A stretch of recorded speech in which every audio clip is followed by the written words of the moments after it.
Hello beautiful people and welcome back to my channel. My name is Zita, and if you're new to this channel, you are welcome. On this channel, I share with you my relaxed hair journey, cute relaxed hairstyles, and a lot of DIYs.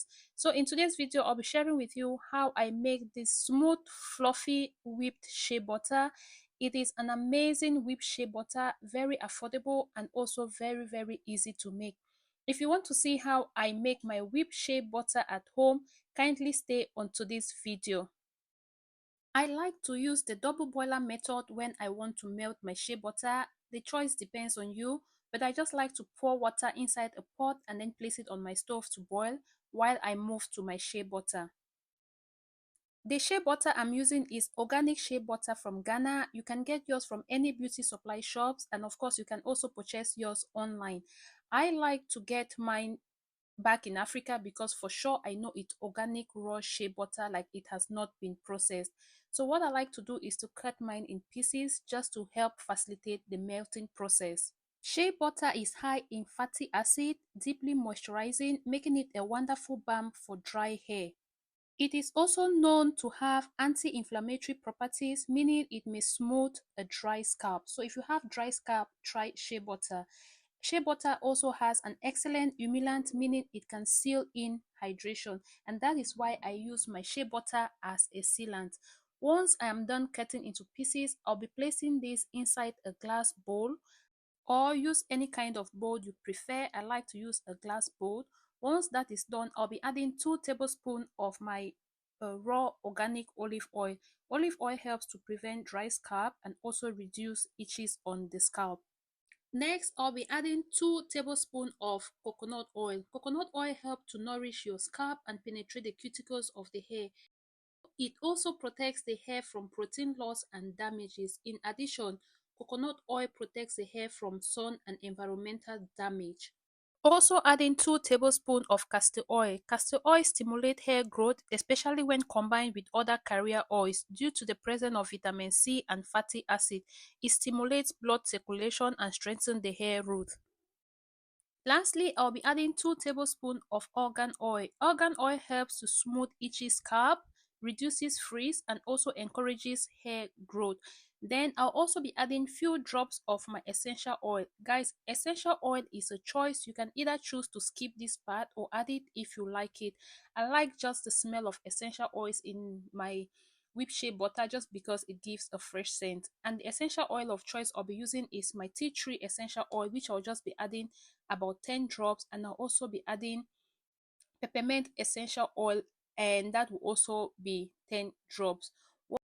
Once all my ingredients are together, I'll be moving to my kitchen where I have my water boiling. There I will just place my shea butter on top of my double boiler method and just give it some time for it to gradually melt down. This might take a little bit longer depending on the quantity of the shea butter you have, but guys, when I say longer, it's just a couple of minutes, like maximum 10 to 20 minutes it should be ready. Mine did not even take that long because I wasn't making a big batch. So just give yourself some grace, stir it as time goes by. Before you know it, it will be ready. Once your shea butter is completely melted, take it, just move it to the side or take it out of the stove and just place it to the side, and then let it just sit for a couple of minutes because you don't want to touch anything hot, right? Or at least carry it with a cloth. Take that out. What you'll be doing now is to place your melted shea butter in the freezer or placed it in the fridge. But if you are placing this in the freezer, please make sure you use I'll be using a wrap to cover the top of my oil because I don't want any ice by accident or intentionally to get inside my oil. But if you're placing this in your fridge, you can just use the lid of your bowl if your bowl has a lid to close it on top. So I like to just put a clear wrap on top of mine, wrap it up. The one thing I'm going to say is that if you place it in the fridge, of course it's going to take a little bit longer before it starts to solidify. But if you place it in the freezer, don't let it spend the night in the freezer, guys. Just a couple of minutes, like a good 10 to 15 minutes, it will be good for you to check it out. Now this is me taking mine out of the freezer. You can see it has started freezing at the side. Use your hand mixer to just whip this up. right? It is that easy. Just use your hand mixer to whip it up. Then from time to time use a spoon to scrape the side, because sometimes the frozen ones might be a little bit tricky to take out. So just use spoon every now and then to just go around your bowl, just to make sure everything is out. And then you repeat the process again. You just need to be patient, but of course you don't also want to like whip your shea butter again to the extent that it's the same way you melted it. I think you get what I'm trying to say.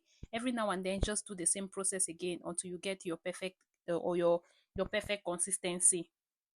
So if you want to use this whipped shea butter on your skin, right? Take out the castor oil and also take out the essential oil. You don't need it. You except you need an extra hair on your skin.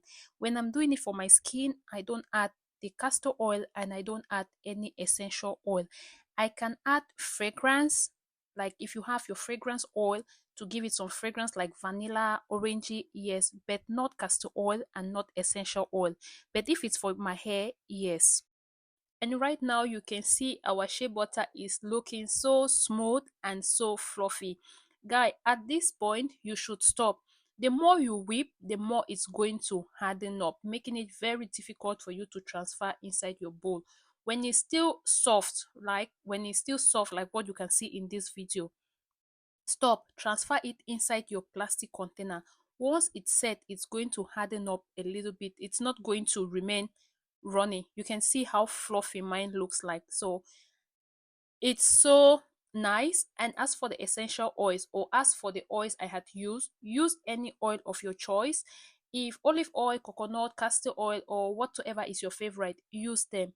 If you don't like coconut oil, please take it out. Any oil I did show that you don't like, take it out.